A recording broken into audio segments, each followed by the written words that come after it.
record this for YouTube as You're well. I hit the recording. button. I see it. I know. It's like my thing is when I say to remember to record, I never remember, you guys. So like super proud of myself. So Nadine, I haven't told you what I did last night. No, go ahead. I had my stand-up comedy class, and actually this is a bit related to coaching. And my stand-up comedy writing teacher, hi Precious, she's the best, had given us this assignment of either writing a song or doing a rap. And I was grumpy about it and pissed off and not in the mood because I generally don't find that to be the type of comedy I enjoy, particularly listening to, or I hadn't done it and I had no desire to do it. And I was grumpy and I was so resistant to it. And I wanted to be like, whatever, I'll just work on my set for our next show. But I was like, I'm so resistant, I have to do this. I rapped last night. I did a rap. Please tell me there's a recording of it. Maybe. My birthday's in July. It will be gone by then, but I'm not really sure how I feel about sharing this with the world. And I was in my head, I was imagining like Phoebe with, Phoebe from Friends singing like Smelly Cat or something like that. Well, here's the thing is I got my idea and I was like, let me try like a rap thing. And I can't rap, you guys, shocker. Like, I know that's really surprising because I seem like someone who'd be a natural, but I'm not. And so I was like, well, let me try it with the guitar. So I pulled out my guitar and I tried the Ella Smelly Cat. And I was like, you know what? It's funnier with the rap. And I went to GarageBand and I got the backbeats, like 80s backbeats. Oh my God. Oh yeah. And I'll tell you the title and then we're going to see. It'll probably only be available on the recording for like a week. I might show it to you. We'll see. Come on, like just a little, like even if you recorded it to your phone, like a snippet and just like, I promise to delete immediately after I watch 15 times. I will tell you this about it. I was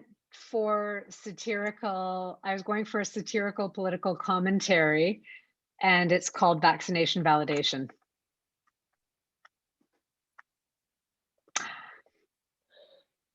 And I tried to rap, and I will say, speaking of which, we've got a question for you today.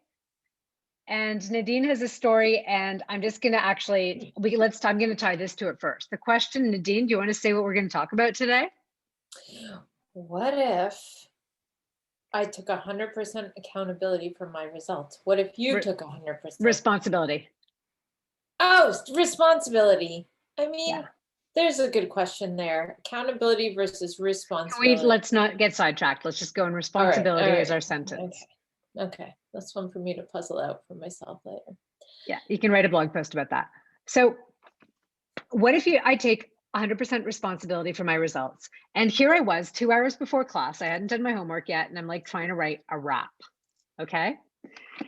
And I realized that basically, well, I did two things. Number one, I pretended that I was writing and performing for Baroness von Sketch.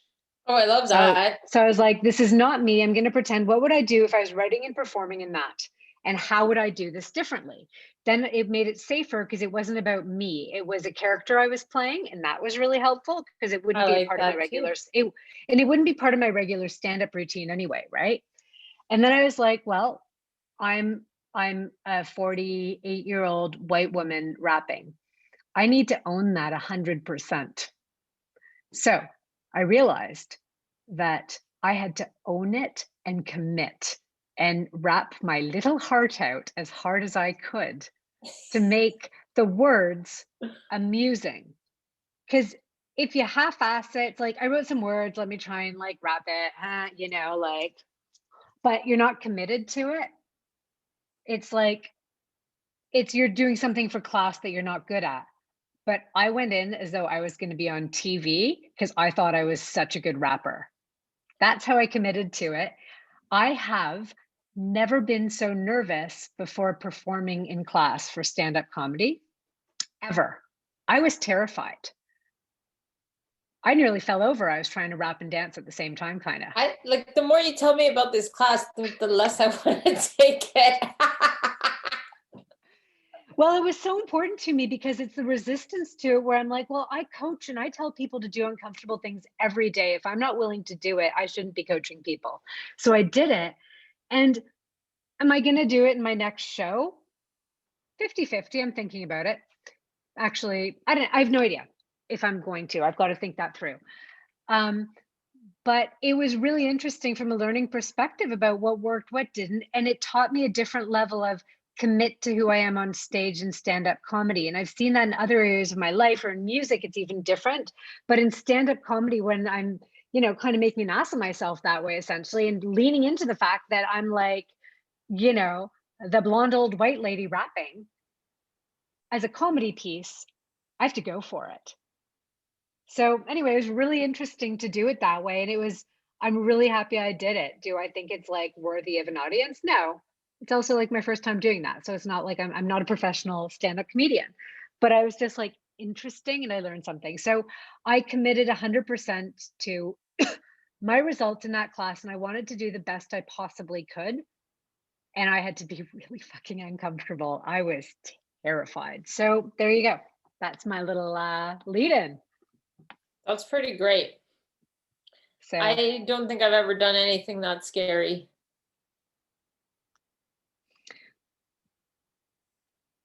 well, what's that scary for you? I'm sure there's something.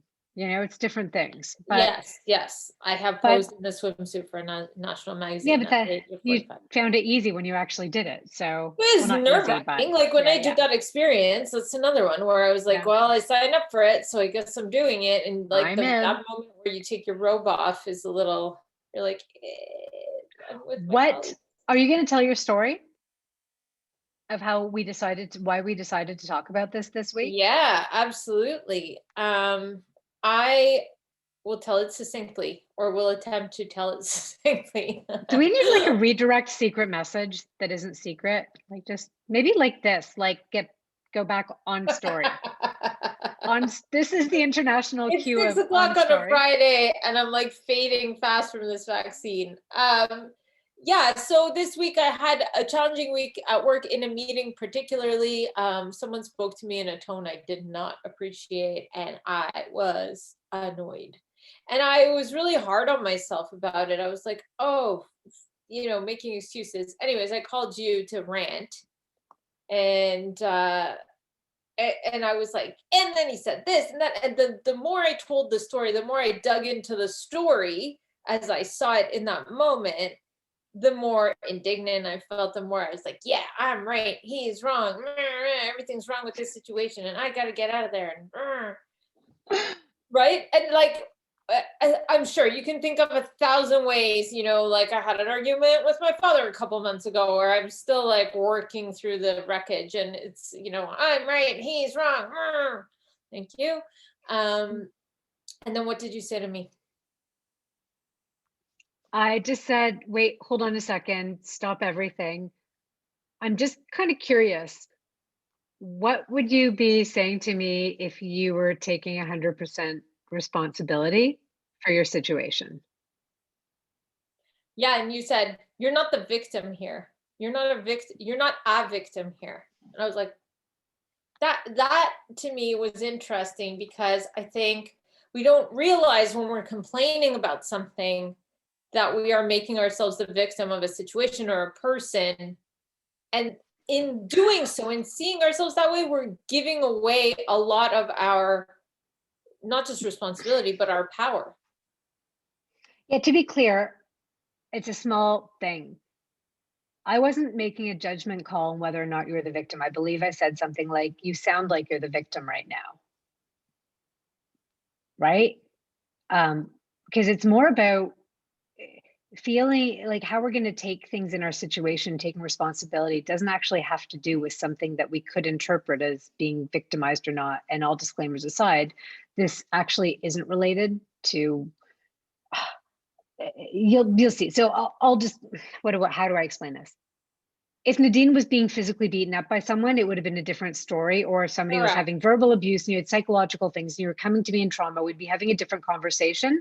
If you're listening to this, I want you to take this in the context of somebody who has a job that you generally like, you're doing very well, you're psychologically healthy, and you've been working as my coaching client for a while now. So I knew I could say this. And I was asking you, and I pointed out, you sound like you're the victim here. It's true, That because is I the was talking about context. psychological safety, which is, I think, like a term that you're right. I was not in danger. I was not in, but as someone who has survived trauma, I go there. That's like, it's a habit I've built that I'm trying to now break and rebuild a new habit in its place. I think that's key.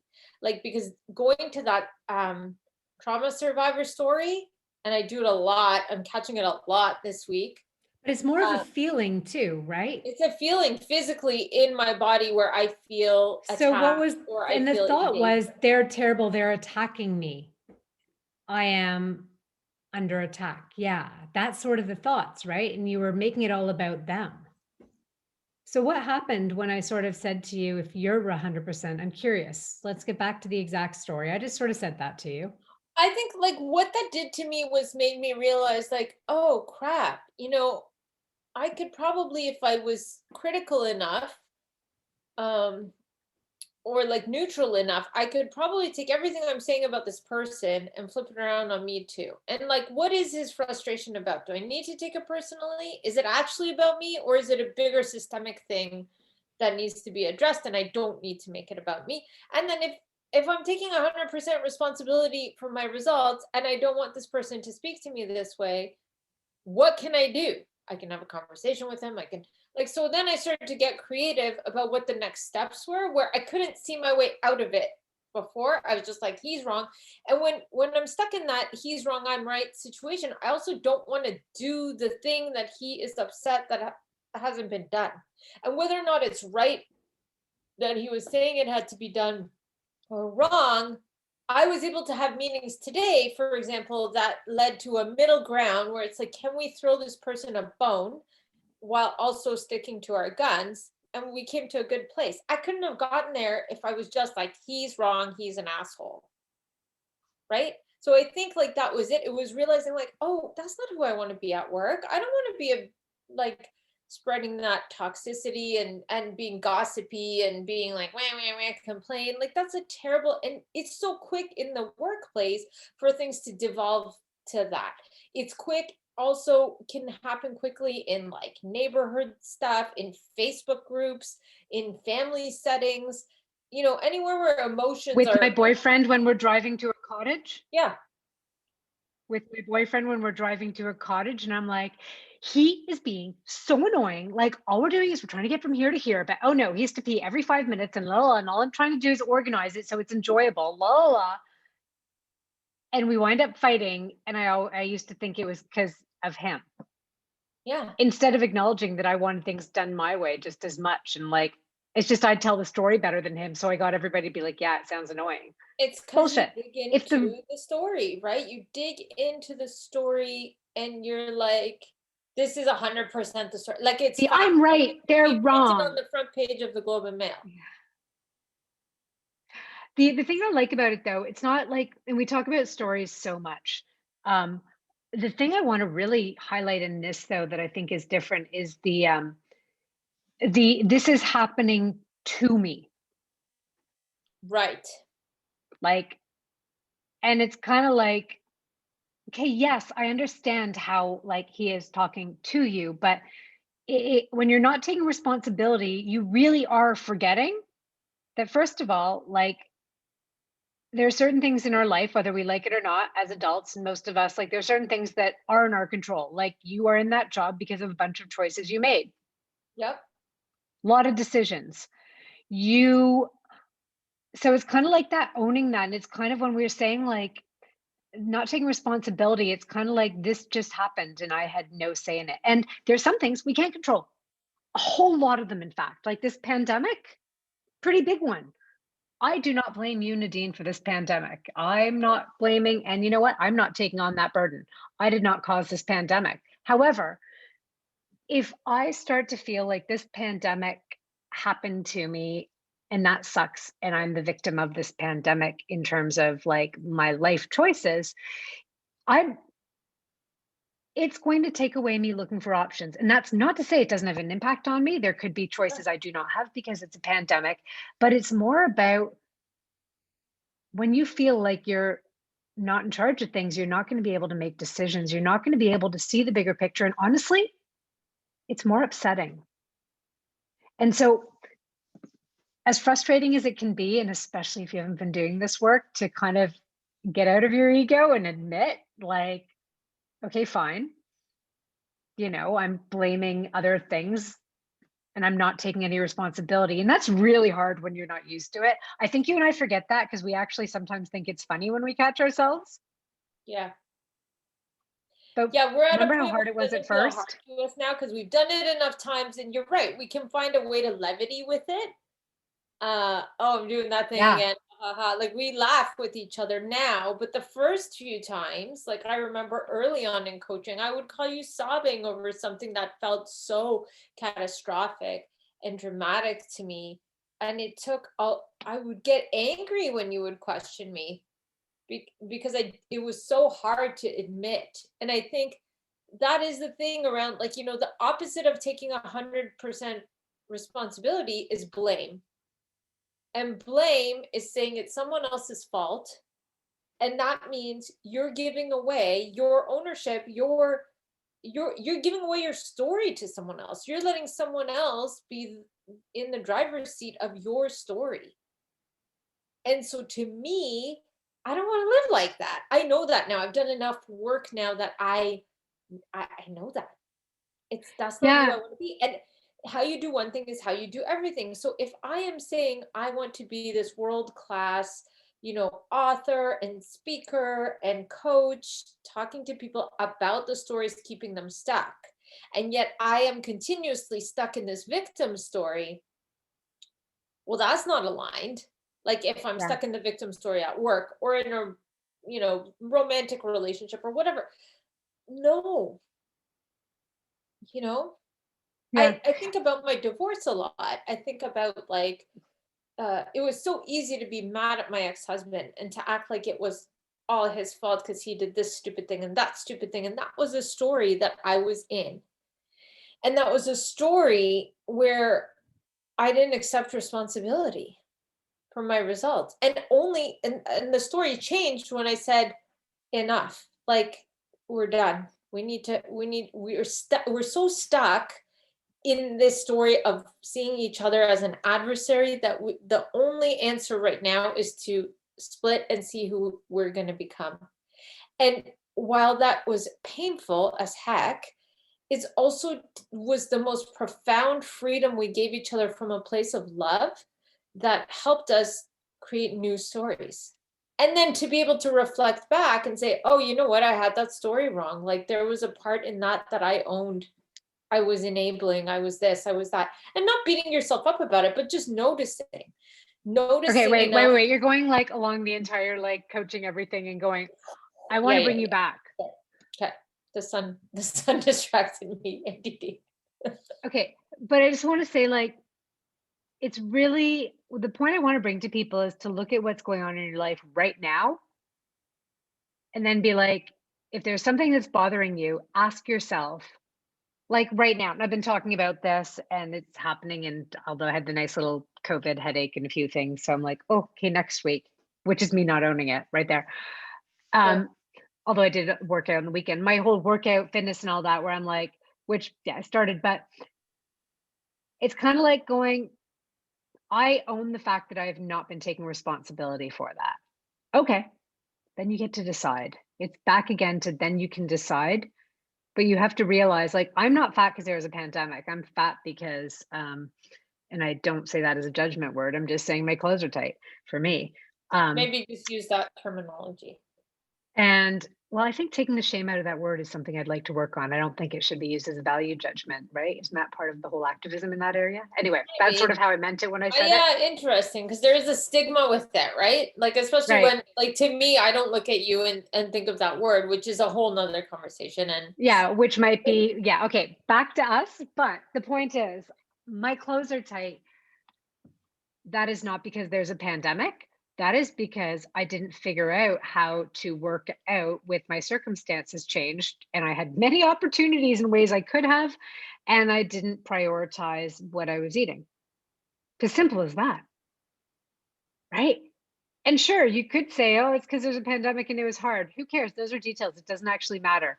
So it's just that like going, oh, I'm here because of that. I weigh this much because of this. I have this much money because of this, right? Money is a big one. Until you own exactly where you are, I could say, oh, but then like I left a husband, I had this and that, blah, blah, blah. I can make all sorts of stories, but it's like, own where you are right now and be like, I'm in this situation because of choices I made and things that happened without judgment. Then you get to say, okay, now what? I mean, I probably spent the amount of money. The amount of money I spent on Diet Coke could probably be a down payment on a house. The amount of money I I own that. the amount of money I spent trying to make myself feel better when I was an unhappy person in an unhappy marriage would have bought me a second home. Like a cottage.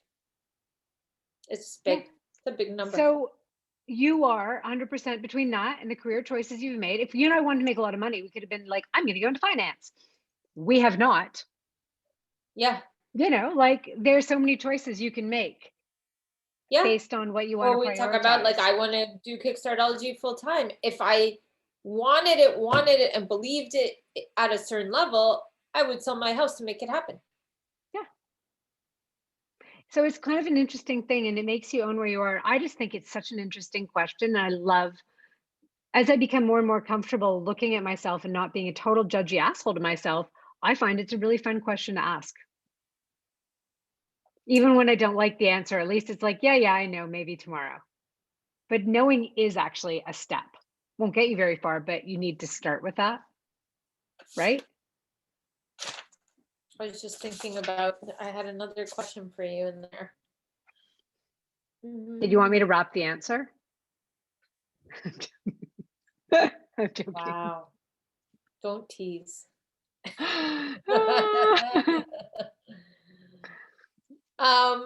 How can people catch themselves if they're doing that, if they're giving away responsibility? Like what's a good sort of, I call them alarm bells, but little something that they might catch. Look, that might if you want to, if you want to change your thought habits, a huge part of it is training yourself to take some time to just go, hey, what was I thinking?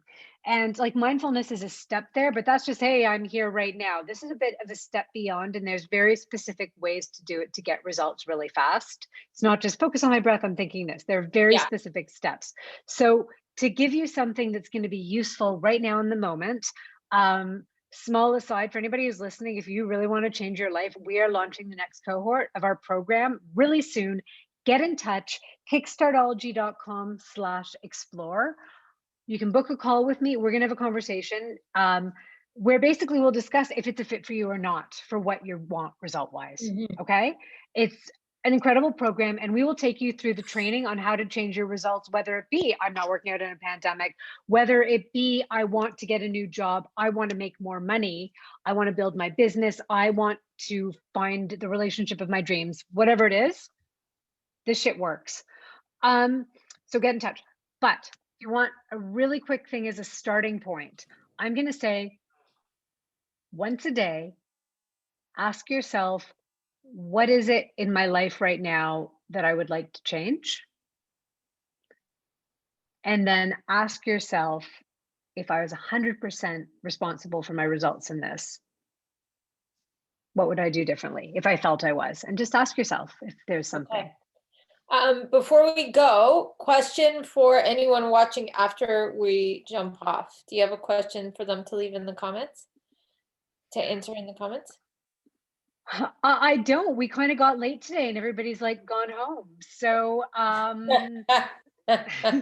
usually we get them on their commute.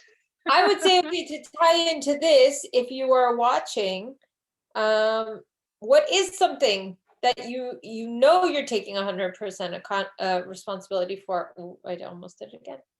in your life right now that you can say with certainty, I'm 100% responsible for the fact that X, Yeah. Okay. right? We should think of easier questions, but yes, I agree. Yes. Maybe. So Yeah. like I'm 100% responsible for how I've been eating during this pandemic. Yeah. What have you been 100% responsible for your results on recently? In terms of results, like success results, like positive results. Mhm. Ooh, well, okay. I'm gonna shout out my love life. Like, I am next week will be a year since my first phone call in a pandemic when I said who dates in lockdown. Um, and here we go. We're a year out from that first nervous phone call, and uh, I've worked really, really hard to change the story of my love life. And so I'm 100% responsible for the situation I'm in right now, which is wonderful. Nice. It's so wonderful that I'm not, well, you've been with me through many other relationships where drama, drama, drama. I barely talk about Yeah, them. it's true. They're You just like, know, things are like I good, think, whatever. like for someone who shares everything, to me, that's like, whoa. It's so funny how that does mean so much and in a really good way. And I was going to say, I think I'm taking 100% responsibility for figuring out where I hadn't yet bridged the gap to be getting these new results and constantly re-examining when it feels a little bit off in a different way. Yeah, you've been really good about that, actually. And all this shit works, so it kind of helps once you really Yeah. understand how well it works. Yeah. And you want the results, right? But yeah, but Um, it's hard. Sometimes it's hard. I'm not gonna lie, but yeah, I feel good because I've actually done it. Yay. High five. Celebrate our wins. We celebrate High yours five, too. Vaxie twins. Yeah. Yeah. My arm's still Um, I do want to hear one funny thing. So what my thing, like I've got the it hurts a bit, but then the night I got it done, I bumped into the door and then I have a bruise on this arm. So Oh no. I'm like, at least I'm even. I don't know, but I'm ridiculous. I take Here's the 100% thing. We responsibility for accept, not walking we accepted straight. 100% responsibility for how we could stop COVID-19. Yes, it's up to you and I alone. We've Yeah, basically but fixed our the part, problem. what we control, we have done. We have stayed home, we've worn masks, and we got the vaccine. Yes. I feel proud of that. I decided a long time ago, this is the last thing I'll say. Like I said to my kids, I was like, how do you want to, like, we were like, are we being sorry, the sun's in my face here. Are we being overly cautious? And I said, when this is said and done, do we want to look back and say, well, we probably were a little overcautious, or do you want the opposite where you're like, oh, we should have been more cautious? Like, I feel good about who we decided to be in this. I like that. Mhm. I was just laughing at the way you phrased it. Like, done our part. I'm like, yes, we've solved this. It's so nice that it feels that way. And I feel like I have a friend who is in our age group who got, like, for other reasons, got Moderna or Pfizer or something like that. And she had FOMO because this week has been Gen X, like, stepping up to the plate here in Ontario. And she's like, oh, I didn't get to be a part of this, like, groundswell of 40 somethings trying to save the world. My rap may or may not be about. Come on, please. We'll talk. All right, good night, everyone. I'm gonna give you a challenge, and if you hit it, then you get to see it. I don't know what it'll be. What? If you're gonna give I'm me gonna a figure challenge? it out. I'm gonna give you a challenge, and if you You hit know your I challenge, love you a get to see the carrot. rap.